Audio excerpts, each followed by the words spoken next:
Good afternoon, ladies and gentlemen. Guile here, and welcome back to the Forged Alliance Forever promotional series, first cast on YouTube of 2021. That's right, I wish I could say it felt different, but we're still under lockdown here in the UK. It all seems to be very, very similar as far as I can say. You would have thought that that would allow me to get more good quality content to you with ease, but actually it's one of those inverse expectations jobbies.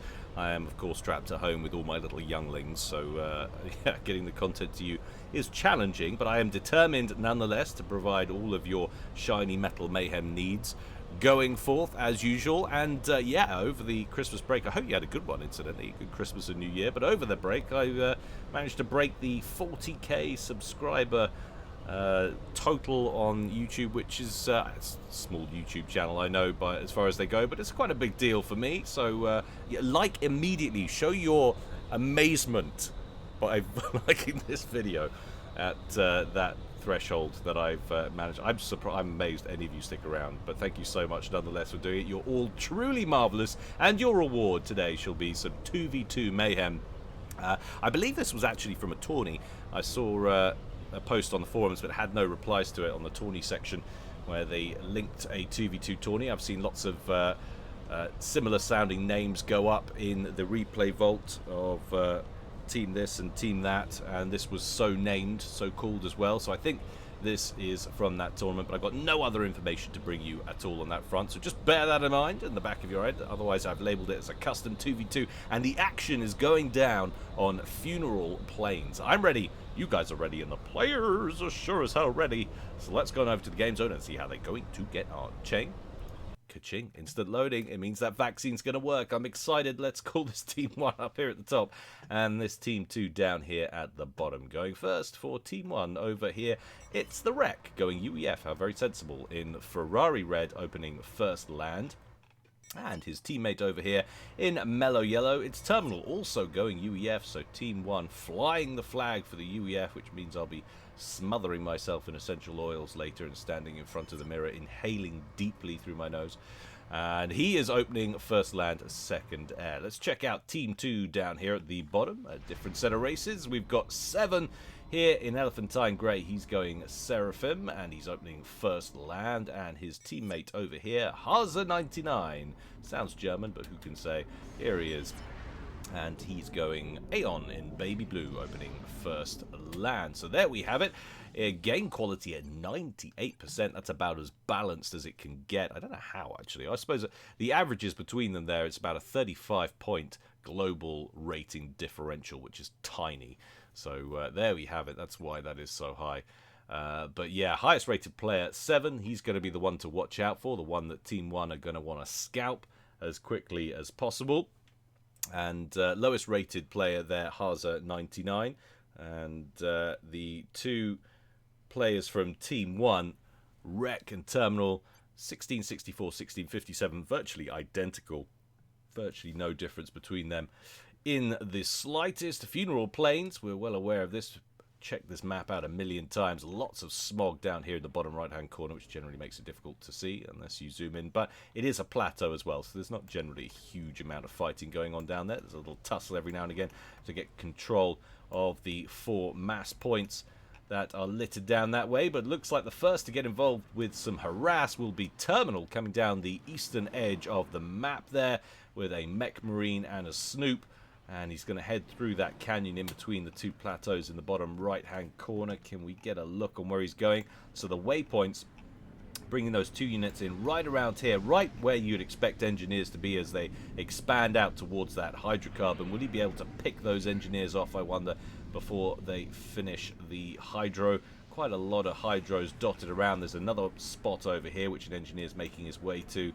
Another one up here as well, so it's 3 hydros apiece per team or per side. Another Mech Marine inbound as well there from Terminal, coming down more closely to the center. And we also have a lab there, a flare from Haza going in the opposite direction, just popping over the top of that plateau there. These guys might run into each other potentially. You get an idea on what they can see radar wise. That's the Snoop coming up. The signature will pop up. Snoop diverts to engage. And the lab And the Mech Marine potentially going to go toe-to-toe here. Who's going to get the initial rounds off? Big alpha strike from the Flare, and the Flare wins that exchange. Mech Marine dies out, only manages to score somewhere in the region of about 75 hit points of damage. But the other Mech Marine down here will manage to kill both of the NGs. One of them tries to get a reclaim order off, does a bit of damage to the Mech Marine. But that goes down too, and a third engineer up over here is in trouble. He's not going to get out and write any more letters to his girlfriend, alas. But good news is, of course, for Haza, he managed to finish the hydro before all of that went down. He's actually pulled his comm out as well, although that's heading more towards the middle. Now he's trying to zero in on that Mech Marine with another one of his harassing units here. One of the labs and the Spirit chasing that down as it makes its way up towards the main base. And a couple of THAMs coming out there from 7 will force that Mech Marine to turn around. Will he score another kill? Yes, he will. So what's that, 4 engineers now for that Mech Marine? Didn't get a chance to certify that, but I'm pretty sure that was 4. And that lab that picked off the first Mech Marine made it all the way up here before getting killed off by the whopping 2 DPS that will emerge from that UEF Snoop, the land scout with its poxy little Walter PPK it's got strapped to the bonnet. But well done indeed. Now Wreck moving out with his comm towards the center. Is it Walter or Walther? Answers on a postcard comment or comment section below if you know the answer to that one. I think it might be Walther PPK. I don't know why it's Walter. That sounds like some serious noob Bond epistemology right there. Get blasted for that one in the comments. Or maybe it's possible nobody cares about Bond as much as I do. Perhaps that's much more likely the case. Inbound towards the center then, both of the ACUs there from Team 1. What are the Team 2 ACUs doing? Haza moving up towards the center also with that Aeon Commander. Now, where is he? There he is. 7 moving in towards an air transport, but of course it's only a T1, so that wouldn't be able to pick him up. Just moving up to the other side is potentially picking up engineers. There we go. So he's loading up engineers, 1 on board already. Didn't quite see that, obstructed by the frame, but 7 moving in with his comm very slowly compared to his teammate. If his teammate gets there all by his lonesome and runs into 2 comms up here, things could get messy for Team 2. But the Wreck and the Terminal moving in towards what is actually quite a heavy reclaim field around this crater in the center. Wreck focusing in on those big stones to begin with, and he's going to stop to get a land factory as well. So that transport we saw from 7 moving up to the top left-hand corner and offloading those 2 engineers. A lot of ground spam in the area as well from the Wreck, who was pushed out to try and cut off the inevitable grey flow which will be pushing up this way. Apologies if you can hear my dog barking in the background. It's very upset about the events in Washington yesterday. Capitol Hills is number 2 favorite building in America after Raymond James Stadium, the Buccaneers' home. Absolute sucker for a pirate ship, that cockapoo.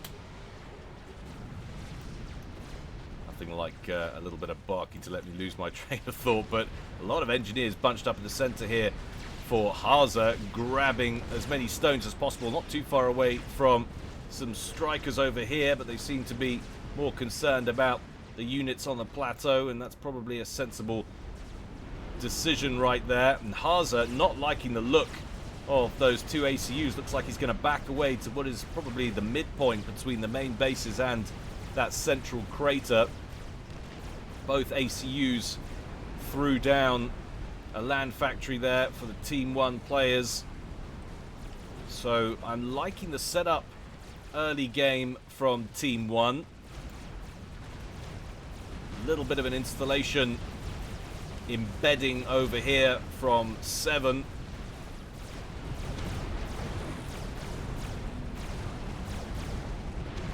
Strikers and THAMs dueling one another up on that plateau, but 7 finds himself outnumbered. He's going to withdraw.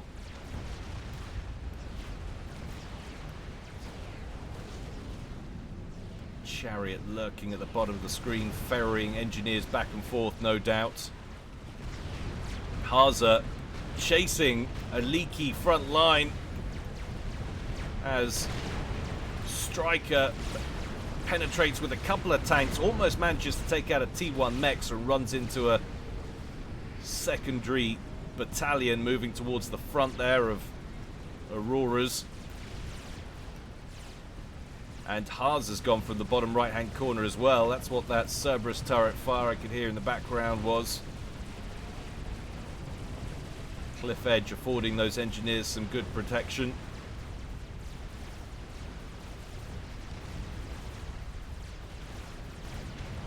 And the wreck has airlifted right to the top left as well, so there's going to be a battle in that top corner between the wreck and 7 for control. Zui's defending those land factories valiantly.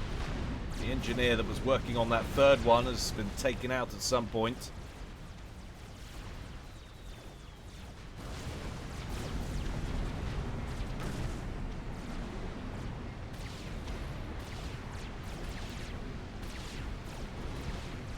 Seven just looking for weaknesses now as he's probing on different fronts. Hasn't tried to stamp out the wreck's position up there. I'm sure he must have been alerted to it. Well, he hasn't got any radar reads on those structures as yet, but he must have seen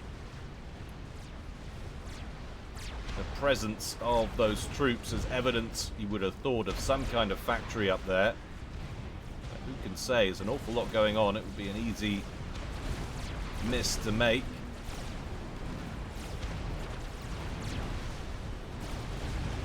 This looks like this will be an easy secure now for the wreck as he moves in with solid amount of strikers to shut off that Zui threat. And the wreck and 7 going toe-to-toe over here. The wreck on about 75% of his health. Both these comms unupgraded base armament. Wreck about halfway to his first rank in veterancy, which he would welcome, I'm sure. Get some hit points back.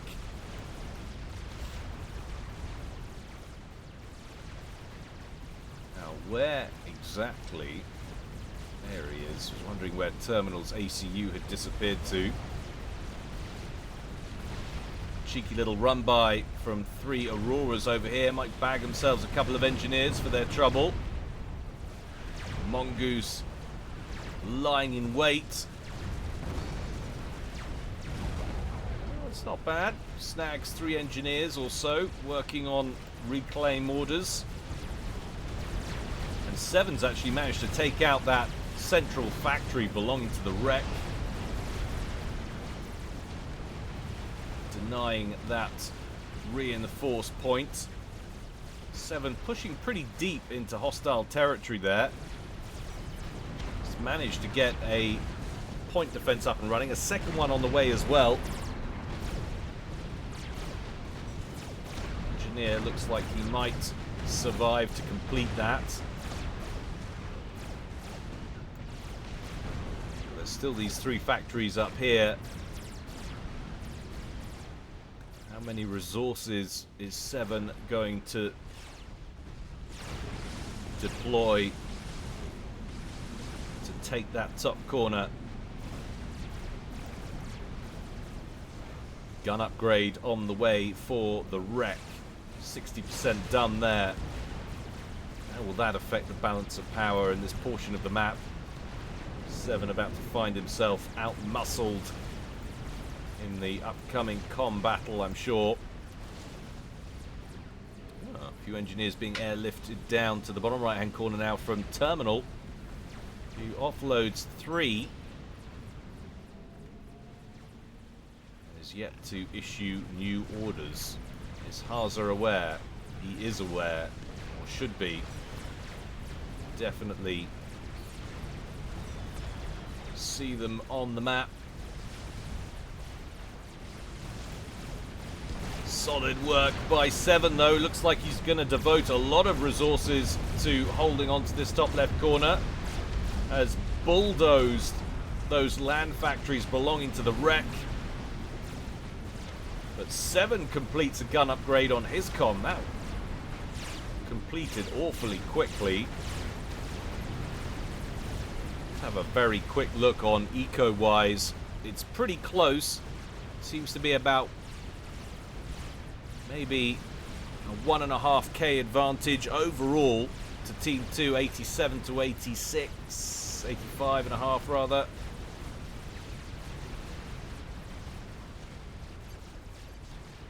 Generated eco-wise. It's hard to tell. A lot of reclaim going in. Not going to take the advice of one of my viewers and cycle through all of the players to read their totals. I'm not going to do it. Excuse for the momentary camera fail there as these two ACUs, both with upgraded guns now, trade blows. Full overcharge there. Keeps that engineer alive who's very ill-advisedly wandering towards the Rex ACU.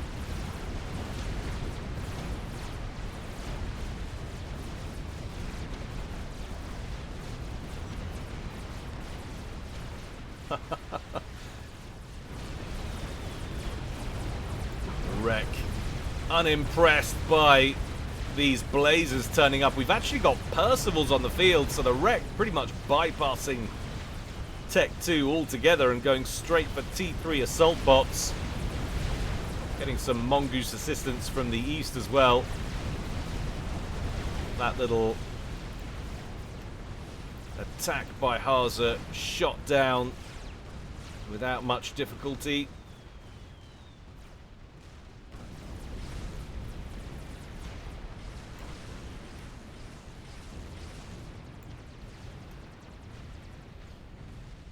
But look at this. Full control to both corners now from Team 2. Haza with the bottom right, 7 with the top left. The Wreck really could do with making a play here for his team. He can break through and eliminate this, cut off everything in the top left.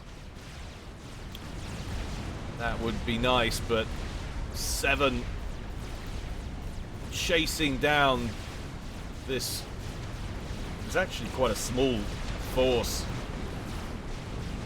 One Percival on around 60% health, one Pillar on around 50% health now. No chance of shutting all that down from here. Couldn't hurt to throw a few Titans in the mix as well, get some lower alpha strike, faster rate of fire units, quicker moving, just to deal with all that T1 spam. Excuse me. And a little bit under the weather as always. Don't think it's the COVID though.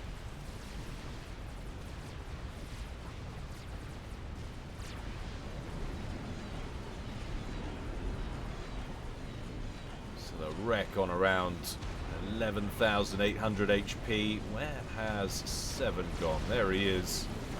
It's on about 10,800. This is a real thorn in Team 1's side, not having access to the corners because it's a new front that pushes in on multiple angles. The Wreck finds himself getting mobbed by T1. He's got a few Percies up here that are going to help to chew into that a little bit. Not quite enough FAMs to risk the comm. Terminal down here.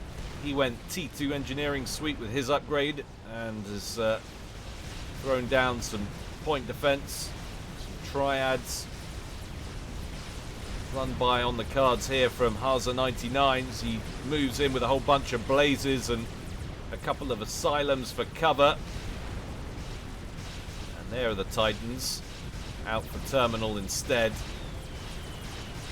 It would have been a T2 radar by the looks of things already down and out. Only the T1 flanking P-gens remain.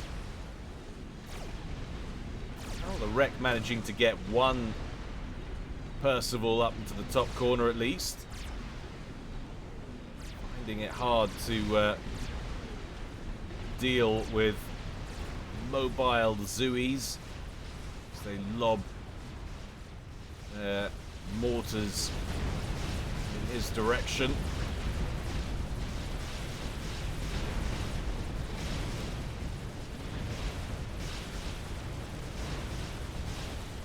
T2 and T3 just carving it up for the terminal just southeast of the center. Stick around to take out that T1 factory. Looks like they are. Now they run into some comparable technology as the blazes show up, focusing down that Titan. They don't put out a lot of damage, but there's a lot of them. And suddenly that little vanguard of terminals finds itself running critically short of firepower. The wreck with 70 kills there with his comm, 7 with 24. Shows you just how much work the wreck has been doing with his commander. And the wreck did manage to take out that land factory at the top left, but it really hasn't impacted that corner to any great deal. There's still 5 more land factories over here. Another Titan and Mongoose combination pushing down the eastern edge. Unfortunately not being given any micro assistance from terminal. End up taking more casualties than needed there.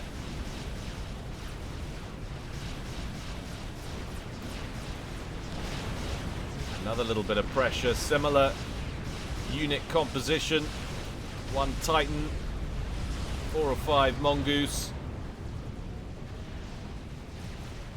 Haza lying in wait with his commander to swat that away, and now we're seeing some ASFs on the field for Haza 99. Otherwise, it's mostly T1 Inties, but they are actually escorting a Strat that has made its first move on the main base of Terminal. Next bomb lands on the shield for the wreck. That would be quite the coup if he could take out some of these power plants over here. Actually doesn't get as much work done as I thought he was going to manage there. Gets himself shot down.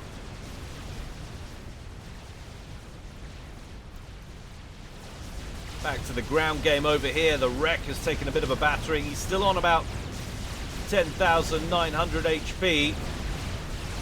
It's a 4-starred commander, that one.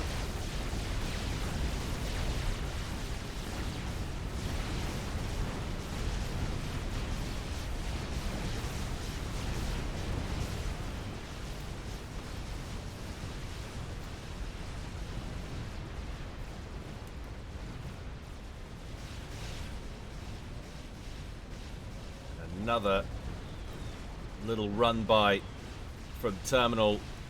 Despite being in a solid position with the corners, Team 2 finding it really difficult to seal the breach and keep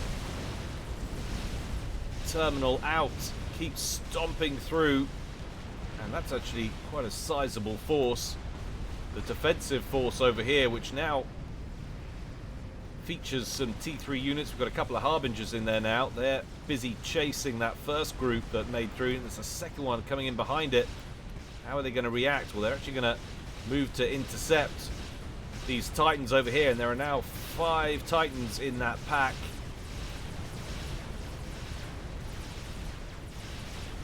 Haza opting to defend with 3 more Harbingers over here in his commander.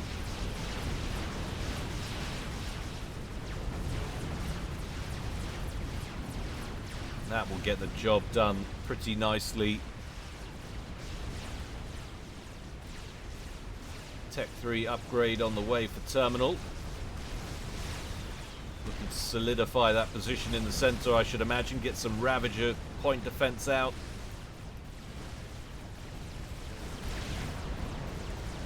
Seven now with access to siege tanks. Moving in with the commander. The wreck having healed up a little bit. Sticking around, firing that overcharge onto those key units. Has some Percival backup to boot.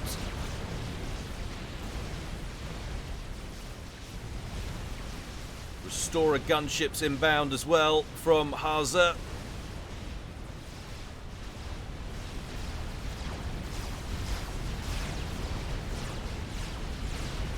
Terminal now pumping out air superiority fighters.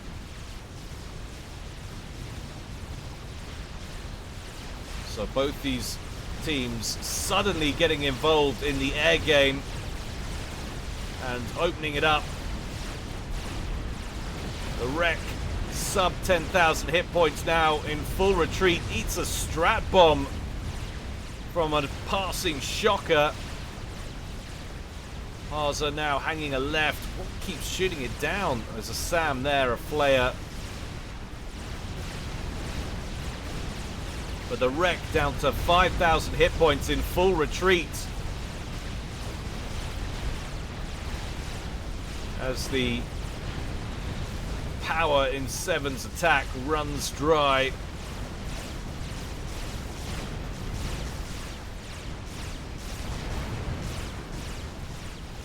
Little platoon of pillars getting eviscerated by that overcharge in that siege tank. But just look at it. That is a bad state of affairs to be in. One lone mongoose down here belonging to Terminal.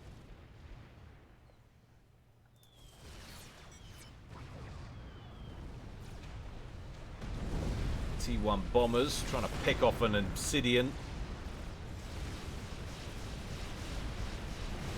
Breaking through and potentially getting to sensitive places.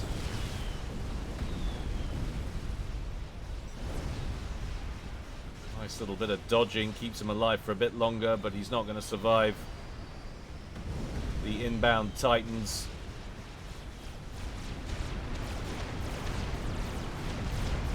Wreck moves up to the top left-hand corner. An awful lot of Zuis lying in wait for him. Those pillars carve their way through him without too much difficulty.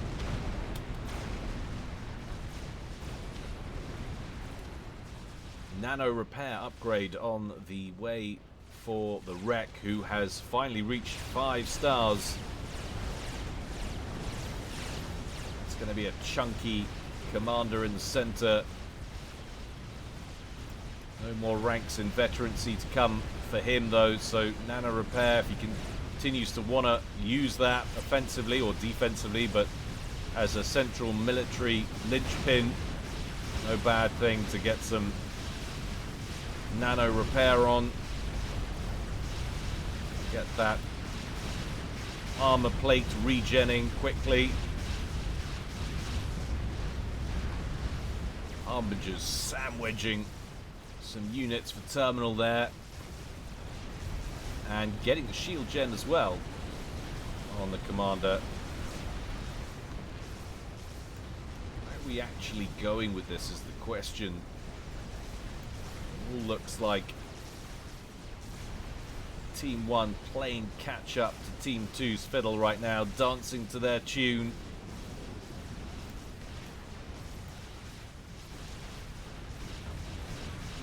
Concerted efforts by Terminal to break out of their predicament have been impressive, but have not come to anything as yet.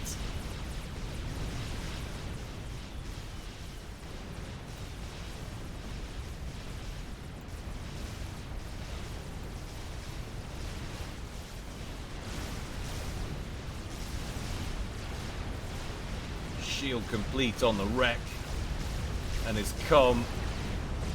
20,250 hit points on the base armor and another 19,000 on top for the shield. It's a dangerous looking commander right now.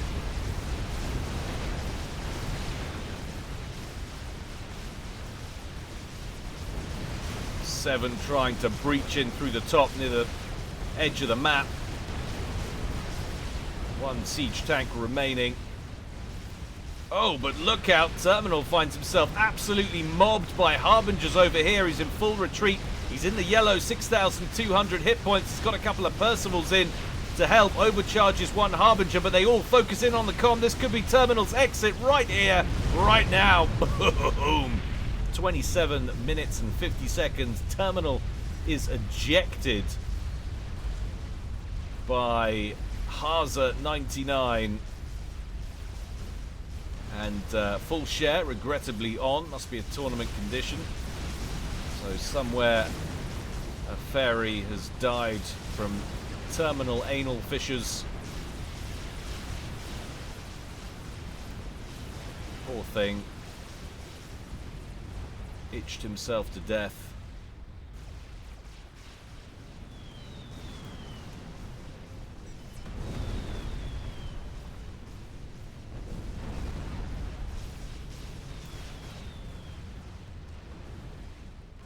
T1 bombers over here trying to harass some of the inbound forces. This is now a tricky situation though for the wreck. At least he has control of his teammates' forces.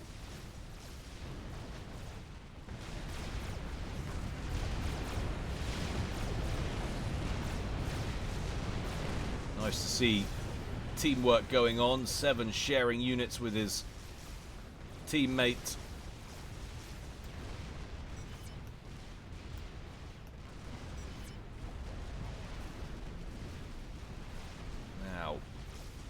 What are the cumulative totals?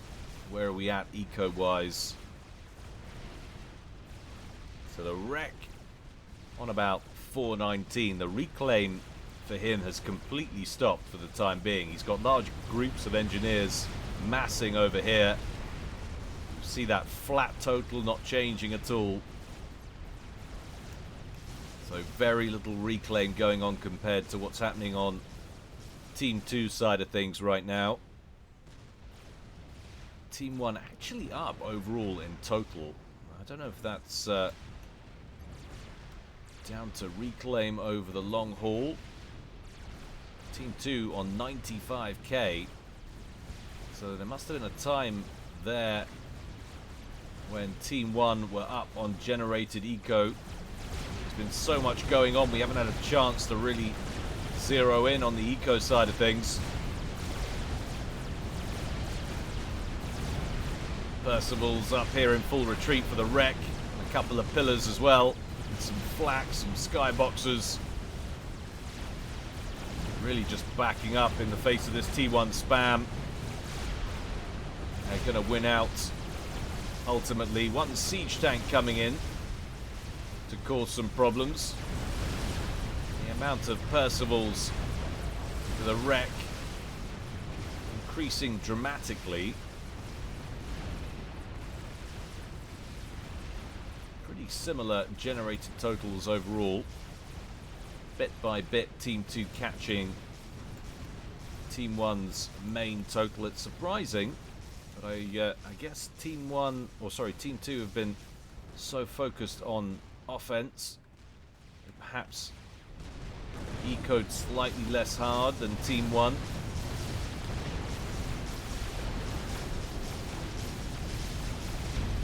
Otham's moving in to engage Percival's in the top left-hand corner. Still, those 5 factories remain. 7.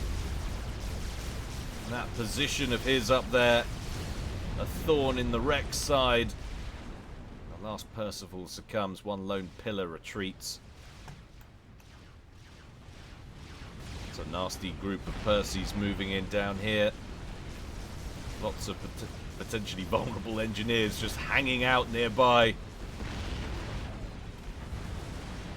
About to get royally kaput.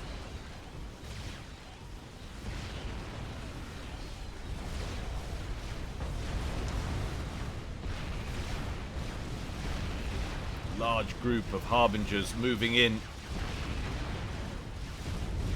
from the west. Lose a few Harbs here and there, but they chew through those Percivals with that massive torrent of green plasma. Ooh.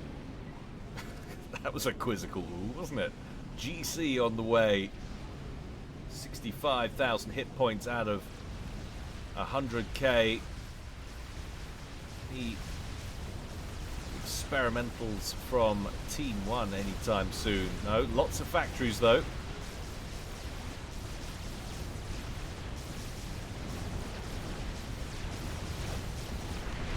Order of the day from the wreck seems to just be pump out as many units of whatever range you can muster and try and tie up the inbound forces. Team 2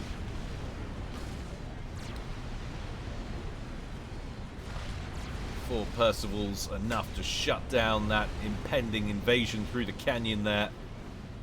Never great coming in single file through a narrow space with a whole group of superior tech units waiting for you at the other end of it.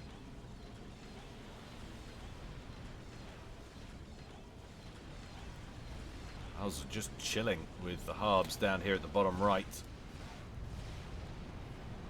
Land factories under construction in the middle, at the top, and more air factories and power generators in the main base for the wreck. Not seeing any major diversion in strategy from the wreck. He's got a lot of ASFs though. Just look at him bulldoze his way through those antiquated T1 interceptors. Picks off a restorer for good measure as well. It's a shame he's not got access to a whole load of broadswords right now, because he's definitely got air control. Only air units coming out from 7 are T1 interceptors.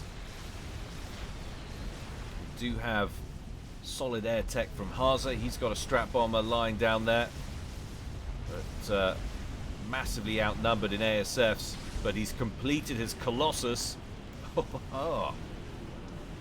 And a strategic missile defense, getting an awful lot of assistance. Does that mean we've missed a nuke launcher that they've spotted? Fat Boy on the way.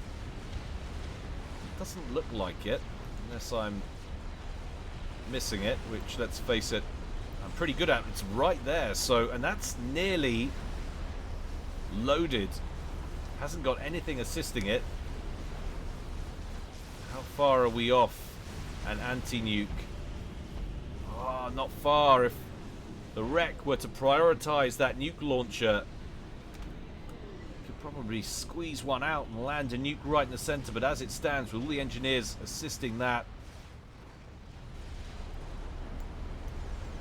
it's ready. Oh my goodness, fires and missiles. Fires the missile!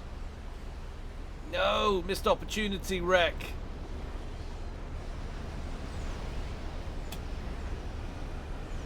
It's got the order now, but it's probably launch detected. Too late. Where is it going? It's going in here, and that's going to be loaded. It's not loaded yet, but it's going to load. No! It loaded. If he'd fired straight away, he might have snuck that in. Delays can cost you games, and it probably would have killed 7's comm. But as it stands, the anti-nuke kills out the missile with ease. He's just too slow. If he had that on auto fire, on complete, it's always a risk, and it's easy for us to say because we've got full vision, of course. But knowing what could have been, it's always frustrating.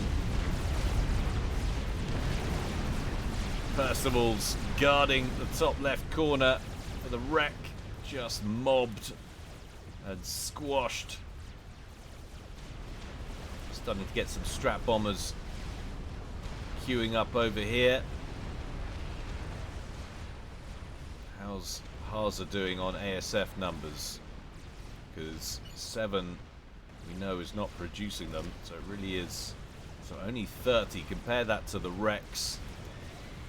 183 ASF, so air dominance doesn't even cover it. It really is air superiority. But will he finally take out these irritating land factories up at the top left-hand corner? He's got the muscle to do it now, surely. Just needs to move in and not be timid. There we go. So looks like the top left-hand corner might be falling to the wreck. And he's even looks like he's pushing out with one Hero Titan in the bottom right against Harza's position. Just wailing away on that T2 land factory all by his lonesome. Couple of Percys coming in to wipe out engineers over here as well. And that mechs. So the two corners falling to the wreck, who's hit unit cap, and you can see he's thrilled about it.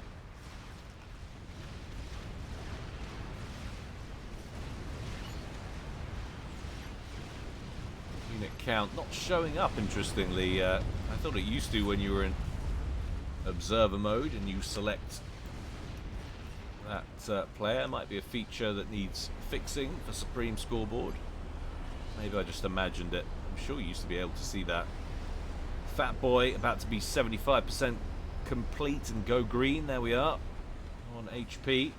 And I'm surprised Harza has done nothing with that Colossus. Absolutely nothing. I mean, there are lots of Percivals around and what have you, but there are lots of Percivals around. Jesus. Looking at here, so 86 Percivals on the field. As the wreck control case is positioned in the middle. Those old T1 land factories is just going to hoover them up with those engineers nearby, funnel that mass into more appropriate things. Blatantly Percivals. 7 completes an experimental, and it's an Ithota.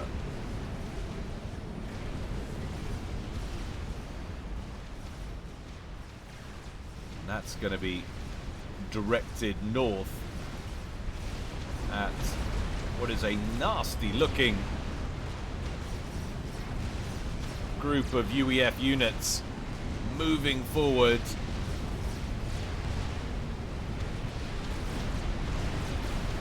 Bulldozing their way in.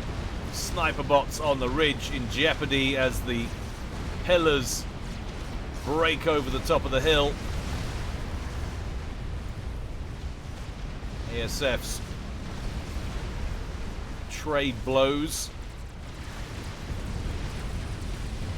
Percivals versus Harbingers and a GC. GC's taken a bit of a battering. It's got about 35k left, but that drops back out, having completed the numbers sufficiently for the Harbingers to take over. But a quick bombing run from the wreck takes that Colossus down to about 7k.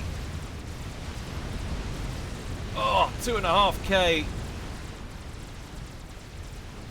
Needs one more quick bombing run.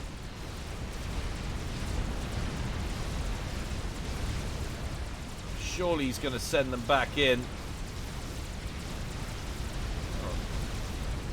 Not too concerned about it, as it seems. Strats instead going in after 7's con, going for the snipe. The shields collapse. Did any of them survive to make a second pass? I can't see him. 7's commander is vulnerable. There are no Strat bombers left to deal the killing blow. Dear oh dear. The wreck getting a little bit ahead of himself has made a massive push there and expended quite a lot of his firepower. Fat Boy we saw under construction earlier is completed. That pushes in towards the center. A center that is now, curiously, under the wreck's control. He's ousted, more or less ousted, Team 2 out of both of the top left and bottom right corners. Hasn't yet taken control of them, though.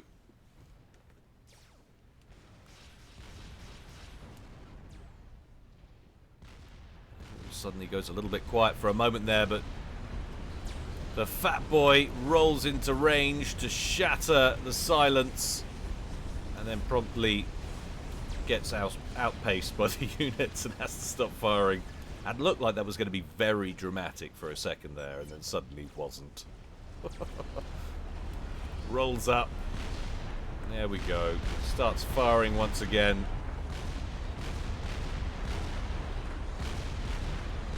Laying the smack down on that ridge. Colossus needs to be relatively careful.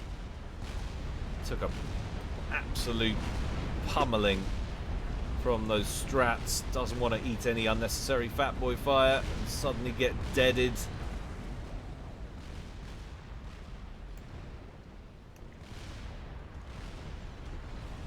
Another fatty under construction at the back there.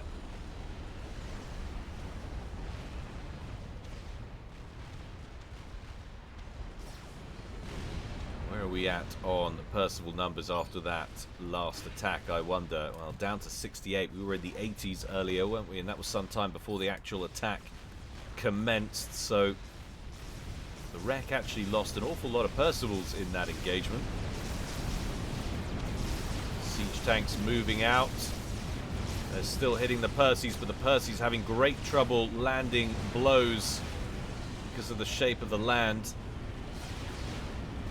7 decides not to pursue for the time being. It's got that Ethota, which is at full health. Stone's throw away.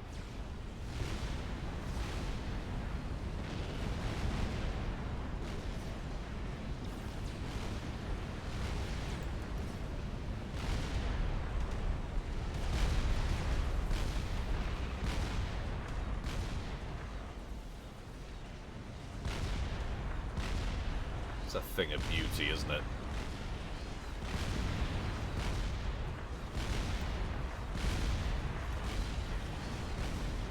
Just laying absolute waste. It's like Stark's Jericho missile. Just nailing everything on the plateau. But oh no! Don't park your strat bombers there. The wreck brings his strats right to the center just to get them blasted by a stream of ASF fire moving in from Haza. Haza does lose those ASFs, but those strats are all now pretty badly damaged. Is this another snipe attempt brewing? I wonder. Credit where credit's due. The comeback from the wreck after the demise of Terminal. It does show you what can happen. The issues, I think, with full share sometimes. All of that eco is dumped into the control of one person who can direct it more effectively than two can. But if nothing else, it does extend games wonderfully. We're up to almost 45 minutes now in this 2v2. One player down. Strats in over the top once again. Looks like they're heading in towards the main base. They're having another pop at 7's comm. Going after the anti-nuke. Is that the only one? A few of them going deep right out the other side and surviving that initial pass. Strategic launch detected. There is the inevitable nuke, and it's going straight after Haza's main base. They make another pass going after 7's comm. He eats 3 bombs and another couple, but they just clip him on the edge. Had they landed flushly, I think that would have been the end of 7. But as it stands, he's down to about 2,000 hit points, but he doesn't know where that nuke is going. He must think it's coming for him. Fortunately for 7, it's not. It's going deep and wants to permanently cripple Team 2's ability to deal with the wreck's air pressure, and that is what it has done. All of those air facilities and all of those P-gens down and out.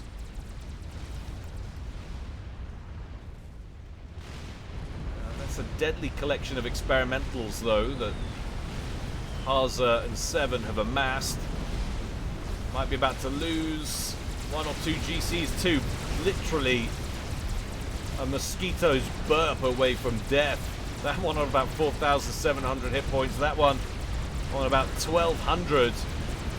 Fat Boy over here trying to land the shots. Does manage to score one Colossus kill. But is running for his life. Chicken almost in range. Another round of strap bombers. Are they going for the second one? That's the easy pickings.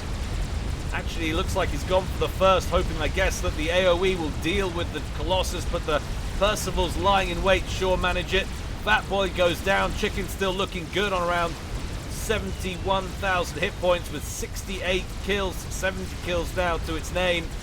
And still, it keeps on trucking. There are now 2 Ethotas and a GC on about a third of its health alive, and they are in spitting distance of the main base of the wreck now. The wreck with another fatty over here, desperately trying to defend. Every strap bomber he produces, he sends it straight in to try and curtail the progress of these experimentals that are hitting back in a big way. This is a wonderful counter push from Team 2. Down goes the Fat Boy, playing it too aggressive. Should have continued to retreat backwards. Percival's getting sucked up by the GC. And that tractor beam it keeps in its sleeves. But they're in range of the main power grid now.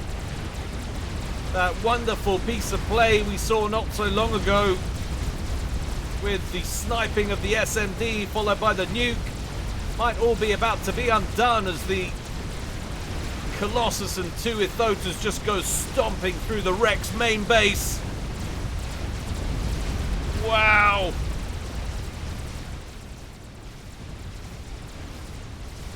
Just wow, there's a lot of Ravagers back here winding up on that chicken, but the chain reaction goes off.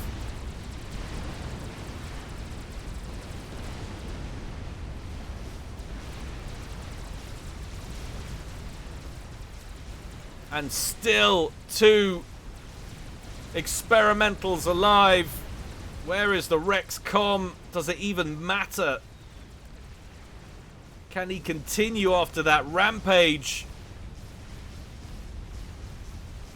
I'm hoping the game sounds haven't been too high, guys. I suspect they might have been in this one. Apologies if the sound content isn't up to it. Having sound card issues recently caused no end of havoc. 2 siege tanks left. Wreck brings his comm in that was lurking right at the top of the screen here to try and combat it.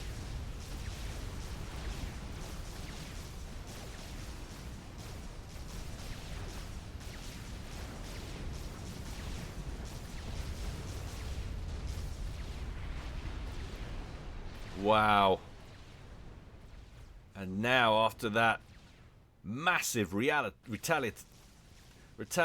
right up through the center,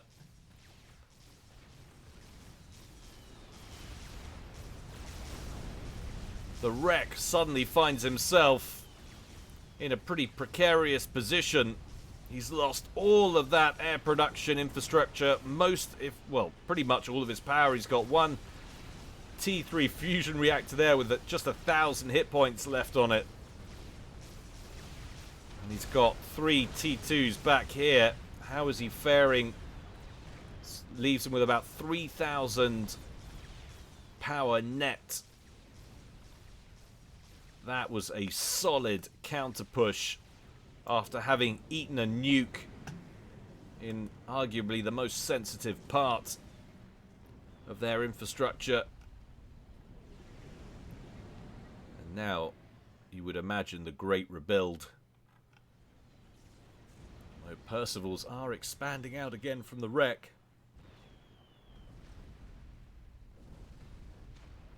Another couple of siege tanks over in the east, pushing their way up.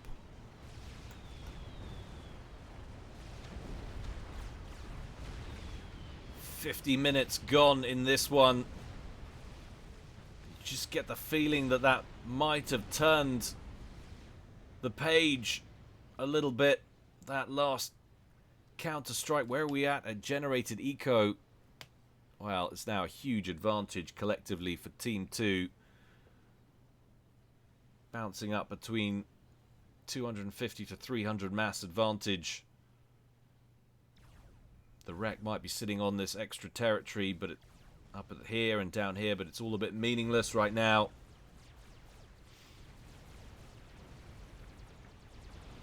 Still has a fair few ASFs to call on.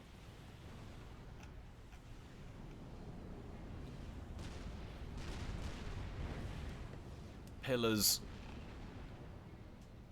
over at the western approach can actually cause some damage if he gave the attack order now down here, although there is almost another Ithota ready, so that would be able to complete and contain, make its way up here, I think, before they got anywhere too serious. It's literally about to complete. I was quite surprised. I hadn't realized Team 2 had managed to amass that many experimentals. I'm wondering if it would have made much difference if the wreck had managed to finish off those GCs. So he went in with 2 badly damaged ones. Would that have allowed him to focus more fire? I mean, I don't think so. I don't think it would have made much difference. They didn't take up a huge amount, and they died pretty far out. There's the wreck of one of them. That might be the other one. So really, nothing too much the wreck could have done from that position differently, I don't think. GC and Ithota shadowing what is quite a hefty group of Percys over here. The aforementioned group of pillars about to be heavily outmatched to the siege tanks coming over the ridge. They're getting some Percival relief in from the east. There is, of course, an awful lot of mass in the wreck's territory for him to call on, and he's already rebuilt a lot of his infrastructure in here. We've got 3 more power generators up and running.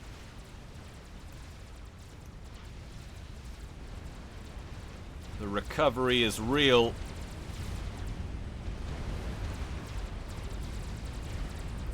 It landed a few attacks on that GC, took it to about 40% health. But is that whole pile of Percivals down? I think it might be. That massive group of Percys lying in wait down here just got the royal smackdown applied.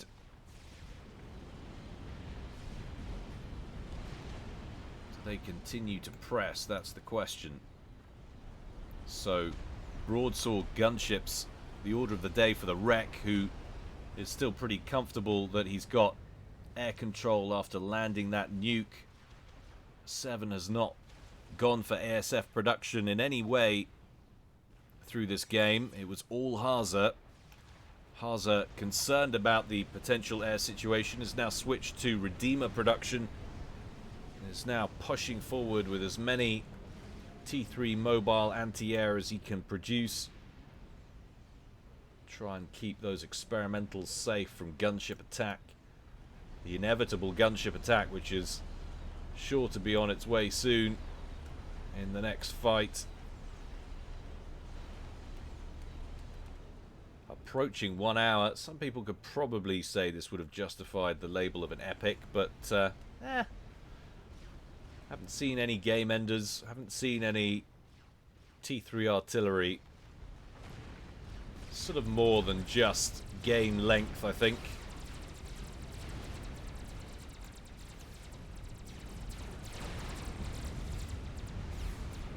Terminal still in game, chatting to his teammate, alerting him to the fact that they are moving up. It does seem that way as that Ithota rolls into range and takes some pot shots at those Percivals, which are going to back up.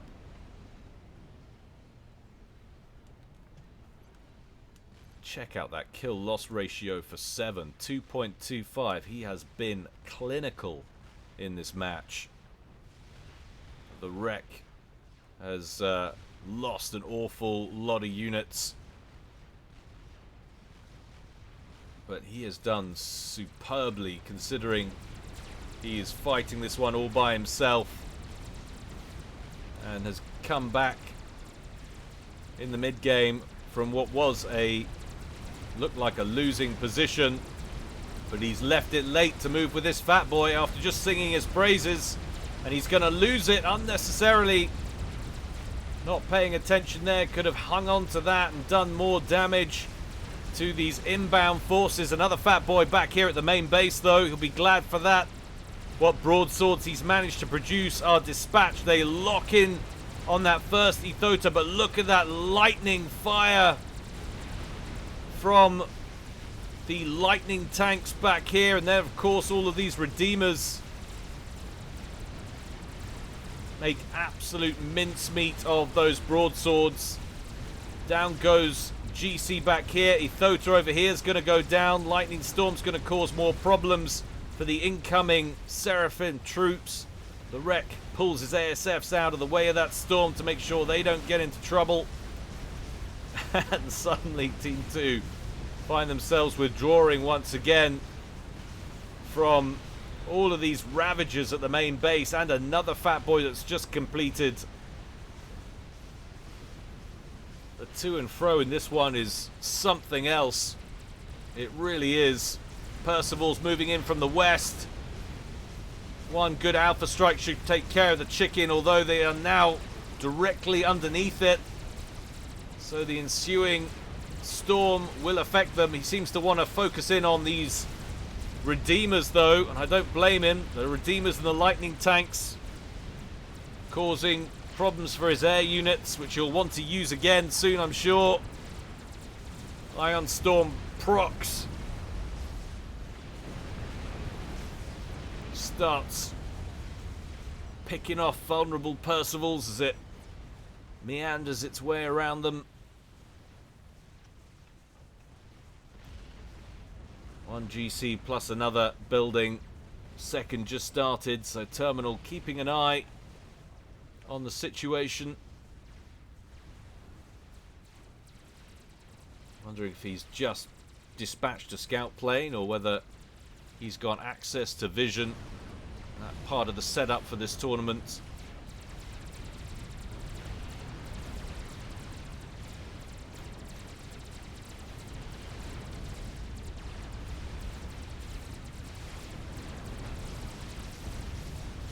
Just mayhem, this one. Absolute mayhem.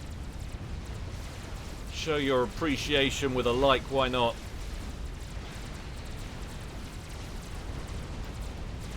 Percival's focusing on everything except the experimental, clearing out the units around it. GC inbound from the south. Ethota taking Fat Boy fire as well from the north.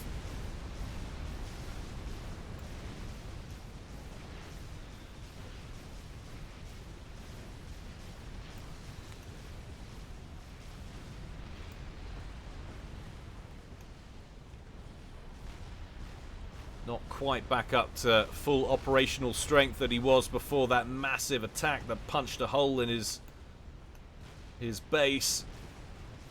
But he's getting there. Can he keep these experimentals out though? Really struggling. Mass GCs, always a problem for the Percivals with those tractor sleeves. The ultimate T4 tuxedo. What's going on here? An Alumnar T2 transport with a couple of hubs on board. It's about to get itself shot down. Does offload, but well spotted by the wreck nonetheless. Recognizes the threat. He's not actually going to bother shooting the transport down. There is another one though. That would be a tasty snag if you can kill it off. Harza making a solid push for the top left-hand corner. About to hit the 1 hour mark. That's the perfect scenario right there. The good distance for the engage from two fat boys. Raining hellfire down on those Colossus. Needs to stay mobile though. That's crucial. Another fat boy inbound. The wreck really churning them out now. They switch target to the less well-armored Ethota, hoping perhaps to get an Ion Storm on top of the Colossus. Need to keep the fat boys in retreat. There's another one finished back at base. The Redeemers are all dead, which is good news for the inbound gunships. Broadswords heading towards the Ethota. They will chew through that in no time at all, and then be able to switch up on the rest of the GCs. What ASF's Haza has, and he has a lot, so he has rebuilt his air production solidly. They come in and just wipe out most of those broadswords. An inevitable air battle ensues over the top of the battlefield. Once again, the wreck will emerge victorious, but all but one gunship has been taken out. The Ethota is dead. Another one badly damaged over here. Colossus about to go down. Another couple of broadswords and Percival's moved in. And one GC remains. Wow, look at the fat boy fire right here. 4 of them stacked up on top of the wreck's base, putting out all kinds of artillery pain. That's another GC down and out. Cross the 1 hour threshold now. 1 hour, 1 minute.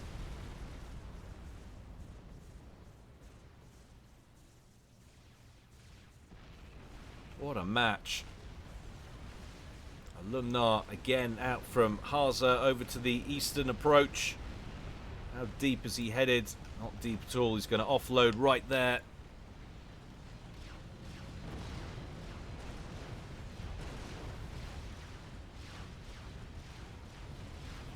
Inbound Percy sent to dispatch those hubs off towards the shiny metal scrap heap in the sky. Those fat boys on the move now. Have we reached critical fatness? Quite possibly. You've got enough artillery fire that no experimentals can actually reach them.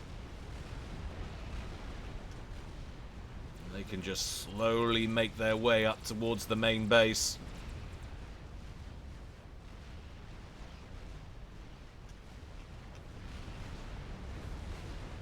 Chicken caught in no man's land. Never a good place to be, with the sheer number of fat boys moving in.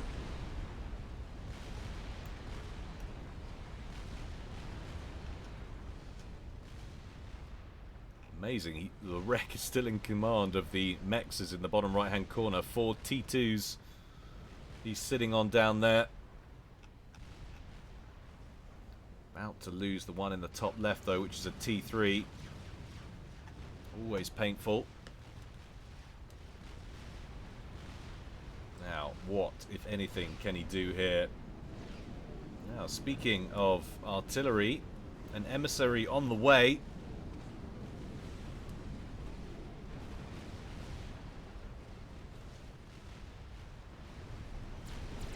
Will it get a chance to finish, or will these Percivals and fat boys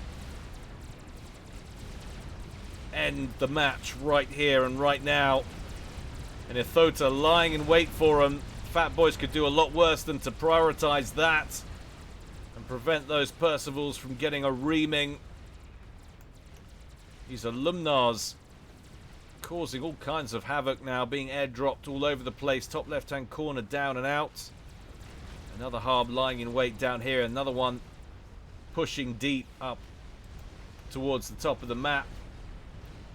Although broadswords able to deal with them quickly and efficiently. Look at that. T3 mech saved. Ethota now in range of the hordes of Percivals is going to get an absolute thrashing. Just about gets out of range, maybe 2,400 hit points. Oh my goodness, it survives. Look at this comeback once again. Another counter push, but the emissary is going to complete. And that's going to present a new challenge for the wreck now, as he has to try and mitigate inbound base-to-base artillery fire. But can they keep this out? That's the question. 4 Fat Boys and a horde of Percivals steaming in towards Team 2's base. GC on about 36,000 over here. Construction was abandoned as they prioritized that heavy artillery. Base reasonably well shielded. Engineers working on more shielding back here. Ethota on just 6,000 hit points, moving back in. Oh, it just feels like he hasn't quite got enough Percivals right now. Oh, but the emissary is dead. He must have artillery too. He does. There's been a Duke firing back this whole time. Wow. Wow. I don't believe what I'm seeing here. Is Rhett going to do this? 7 throws out the GG. Haza throws out the GG. And the control Ks are real. He's done it.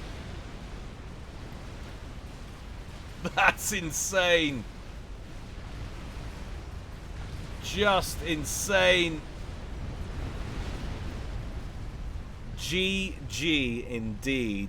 The wreck MVP. And one of my new favourite players after that performance. That was stellar. Yes, he made some mistakes here and there. Should have fired that nuke straight away. But you know what? Most people miss that nuke going ready because there's so much going on.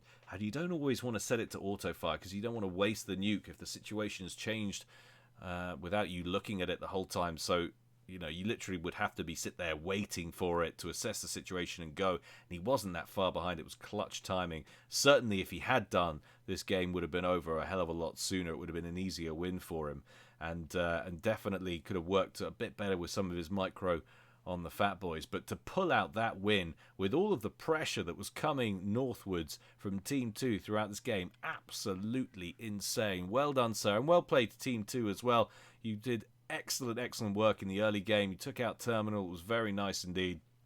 But alas, just delivered the UEF smackdown at the end of that one. Hope you enjoyed it, guys. There's always more to come from me in the future. And don't forget, if it's taking too long and you've seen everything, why not subscribe to Patreon for $1 a month? What is that? Chicken feed? Not even that. Do feel free to check it out. There's some 14 casts already for that, guys. So check it out. And until next time, stay well and stay safe. This is Guile, signing out.